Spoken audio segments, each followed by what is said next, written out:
This your boy, Mr. Sack, back here for another video.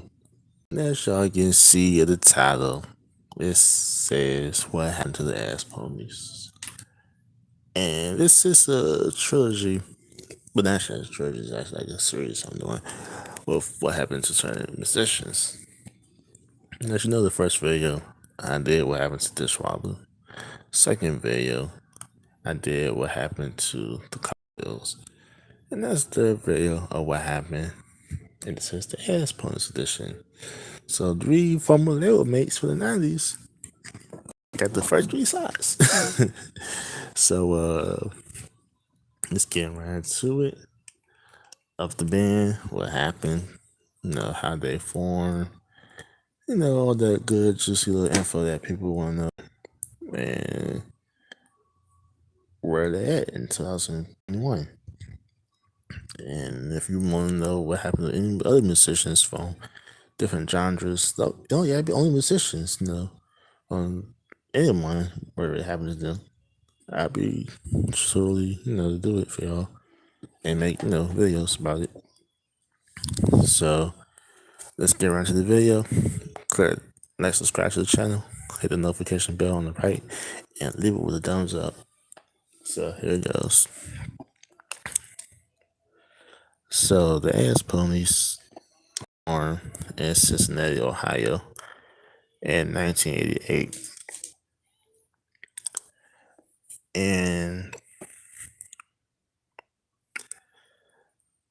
they both consist, but the band consists of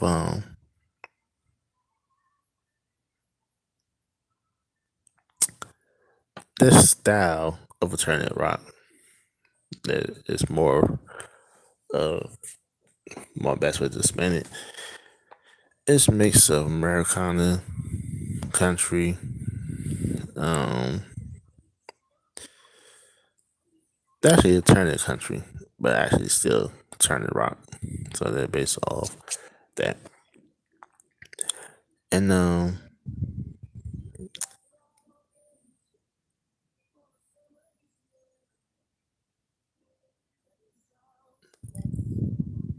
members of the band the original members is Chuck Cleaver, the lead vocals and guitar player. John Earhart, the guitar player, lead guitar. Randy Cheek, the bassist, and Dan Klinger, the drummer. So that is the original four members of the Ass Ponies when they first came out. And with those four members, they released their debut album, Mr. Super Love, in 1990 on Okra Records. And the album did not chart at all, but they had 10 songs. And personally, I think it was a not bad album at all. I mean, not everybody got their own opinion, but it's not a bad album, when you listen to it. Then after that, when Dan Klager left the following year, 91, and was replaced by the second drummer, the most well-known one, Dave Morrison.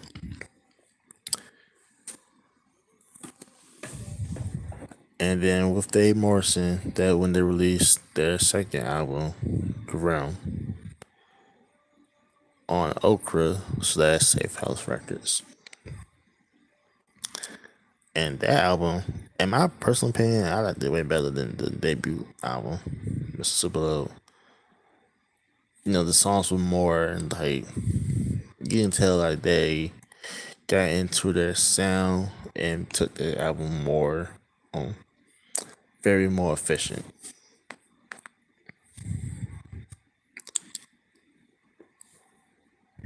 Then 94, they was discovered by A&R at the time for A&R Records. And yeah, when they was signed, they released their third album and their debut major release, Electric Rock Music, responded their two most popular songs, Little Bastard, which was featured in the movie Empire Records, and this other song,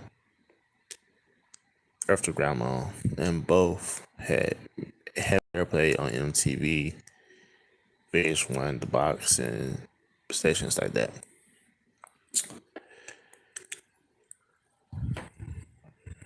Then, and when that song was taken off, those two songs became more popular in 95. That when the songs really started taking off and it was heavily promoted and thrown in your face on those different blocks. Mainly the China Rock block. That when that shit was standing thrown in your face and was very catchy. And the great, up tune beat songs that, I really enjoy. And that album is my personal opinion. I believe that is their best album in my personal opinion. Even though like the other ones before that, but that album was the one that you really see like that band had a long Jeopardy future.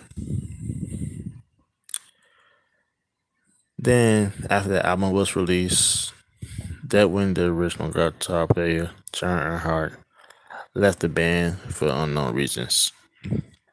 And he was replaced by Bill Oliver. Then with Bill Oliver joined the band, they released the EP Under the Cedars and Stars, which was the single, actually the lead single off their following album in '96 off AM Records, The Known Universe.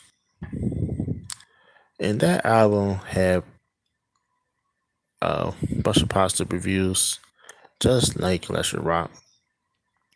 But when that album came out, you really didn't hear nothing about it at all. Like if you see like the little magazines, like showing like which albums that came out and it's supposed to be expected to come out, that how small like promotion the album got. You didn't even see that shit all on MTV. Period. Like you didn't hear nothing, and that's the sad thing about it. And the songs in the album was good. This is like a very solid album. Some songs were hit or miss. A very well rounded solid album. Then in 2002, but sorry, in 2000, they released their fifth album, Some Stupid but for Flair Done. And their debut the label Checker Pass. And this album really never had. It was better than the known universe, in my personal opinion. Like you can tell, like there was like finding their like they found themselves again with that unique sound that they want to like um put out. And it's a Drobo album, and I would highly recommend y'all definitely check that one out. And after that album came out, they released their final album, which was L'Ohio on Checker Pass, and their final album, period, by the band. Um, and it spawned.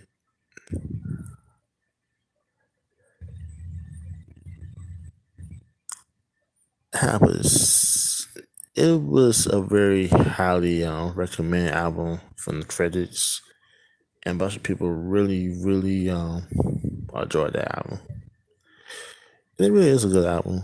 I mean, all the albums are unique and different, in my personal opinion, and they always had their own style, and they was never trying to be like somebody else.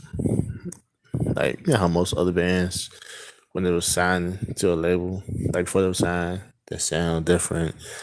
The sound when they got signed, they always sound the same when they hit majors, and that's one thing that you can't respect about it the most from that band. And the last release as a whole, it's a compilation album to Okra Years, which there's a compilation of songs that was released from their first two albums, and mostly some unreleased shit also in 2006. Then after that, after the last album, Ohio was released, that when Bill Eisenhower left the band and John Earhart joined next year after that, the original guitarist.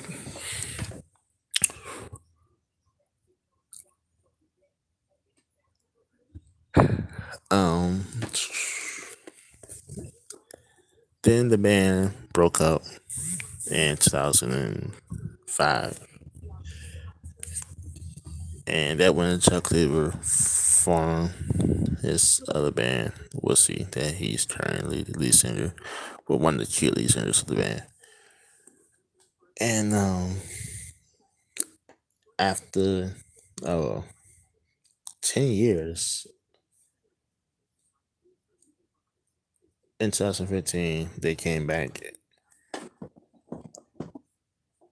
Well, actually, I lied. 2013, Chuck and Randy performed together at Tex X Cincinnati in November 2013 for a couple shows under the Ass Ponies umbrella.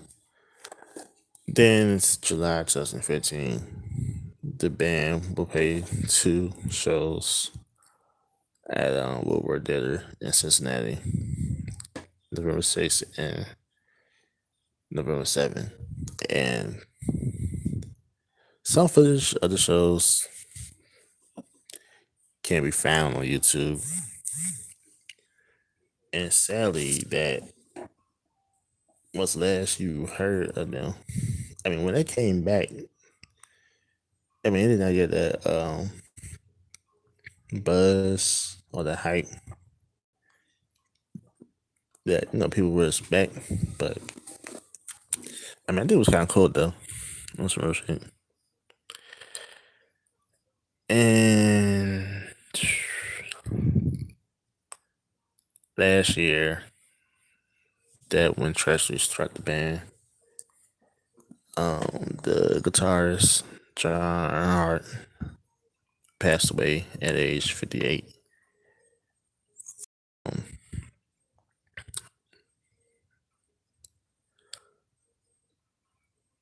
a private matter that was left from the family and the band, and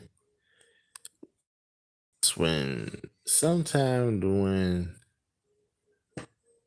the Wussy area, that when John joined Wussy with Chuck, Lisa, and a few others of the band.